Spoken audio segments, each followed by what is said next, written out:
los mejores putos juegos de la puta historia. Tenía que ser de un fucking ninja. Si me preguntan por qué me gusta tanto esta mierda, miren.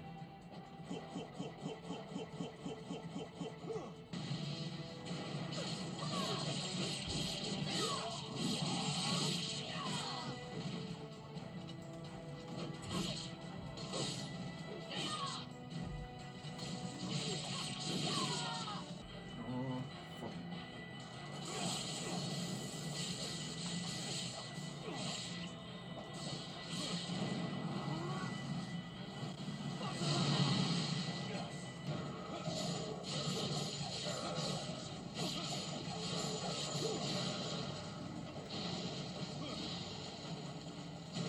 Una rechimba así, hueputa.